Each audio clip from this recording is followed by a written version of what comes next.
অসম প্রদেশ কংগ্রেস কমিটির সম্পাদক শাহনওয়াজ আহমেদ ও করিমগঞ্জ জেলা যুব কংগ্রেসের সাধারণ সম্পাদক রাজান চৌধুরীর নেতৃত্বে কংগ্রেসের এক প্রতিনিধি দল করিমগঞ্জ সিভিল হাসপাতালে উপস্থিত হয়ে মহিলার খোঁজ খবর নেন। তার পরিবারের সঙ্গে আলোচনা করেন। মহিলার পরিবারকে ন্যায় পাইয়ে দিতে যে কোনো পরিস্থিতিতে পাশে থাকবেন বলে আশ্বাস প্রদান করেন।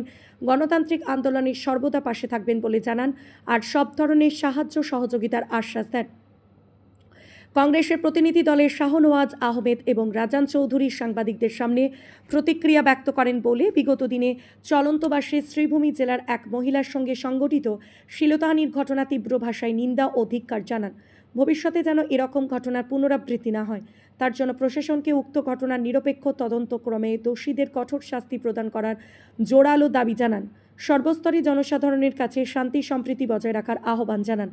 সর্বা অবস্থায় মহিলাদের সম্মান ও সুরক্ষা নিশ্চিত করতে ঐক্যবদ্ধ হওয়ার জন্য এগিয়ে আসতে হবে উল্লেখ করেন। অপরাধী শুধু অপরাধী, তার কোনো জাত ধর্ম নেই, এটা শুধু সমাজের কলঙ্ক। শাহনওয়াজ আহমেদ, রাজন চৌধুরী শ্রীভূমি জেলার পুলিশ অধীক্ষক এবং পুলিশ প্রশাসনের প্রতি কৃতজ্ঞতা প্রকাশ করে ধন্যবাদ জ্ঞাপন করেন। জেলার পুলিশ সুপারের নেতৃত্বে পুলিশ প্রশাসন প্রয়োজনীয় পদক্ষেপ গ্রহণের জন্য জেলার শান্তি শৃঙ্খলা বিনষ্ট হয়নি এবং কম সময়ে দোষীদের শনাক্ত করে দুজন ব্যক্তি গ্রেফতার করা সম্ভব হয়েছে।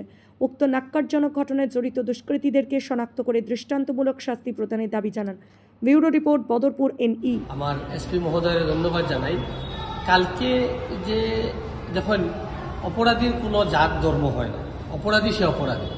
কালকে একটা অপরাধী যে কুকাজটা করিমগঞ্জ পুলিশে এবং আমার এসপি মহোদয়ের আমি ধন্যবাদ জানাই এবং তার চেষ্টায় আজকে এই যে হিন্দু মুসলিমের যে ভ্রাতৃত্ববোধটা আছে এটা বজায় রাখা গেছে। এটা কোনো ধরনের কোনো বিশৃঙ্খলা শহরও হয়েছে না এবং বিশেষ করে আমার হিন্দু সংগঠনে যারা ভাই আছে তারাও ধন্যবাদ জানাই। আমি একটা জিনিস কইতে চাই, দেখুন আমরা ভারতবর্ষে বাস করি আর ভারতবর্ষে আমরা মার মর্যাদা দিই।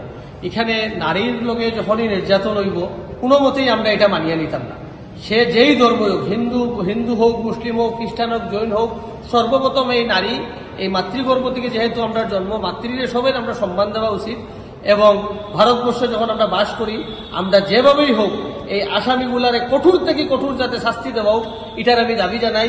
এবং এটার সঙ্গে আমার কালকেও এসপি স্যারের সঙ্গে কথা হয়েছে, আজকেও এসপি স্যারে আমার জানাইছেন যে দুইজন আসামিদের ধরছেন এবং আগামী দিনে এটার সঙ্গে যে যে জড়িত আছে সবরে ধরা হইব এবং কঠোর শাস্তি দেওয়া হইব, এটাতে যাতে কোনো কম্প্রোমাইজ না হয়। যেহেতু আমরা নারী লইয়া কথা হইব, আমরা মা বোনটার লগে কথা হইব, আমরা কোনোদিনও এটারে কম্প্রোমাইজ করতাম না।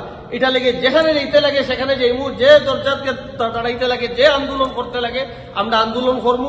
আমরা আবারও এসপি স্যারের অশেষ ধন্যবাদ জানাই যে তাই যেটা ঘটনা হয়েছে। তো আমরা প্রথমে এটার তীব্র ভাষায় নিন্দা এবং ধিক্কার জানাই।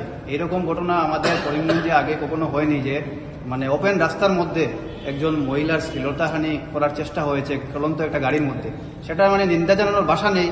তো গতকালকে এটা করিমগঞ্জের পুলিশ প্রশাসন এবং পুলিশ অধীক্ষক মহাশয় অতি সুন্দরভাবে এটা ট্যাকল দিয়েছেন, সেটার জন্য আমরা ওনাকে ধন্যবাদ জানাই।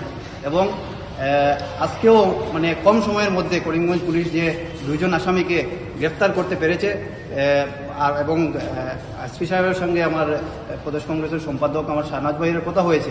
উনি জানিয়েছেন যে উনি আর যে বাকি যারা আসামি আছে উনি ধরতে মানে এই আসামিদের গ্রেফতার করতে তৎপরতা চালিয়ে যাচ্ছেন।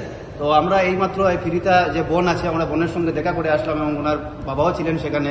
আমরা জানিয়েছি যে সর্বপ্রকার সাহায্য সহযোগিতা এবং যে এই ব্যাপার নিয়ে আমরা যে মানে যখনই আমাদের প্রয়োজন পড়বে ওনারা আমাদেরকে যাতে ডাকে এবং আমরা ওনাদের পাশে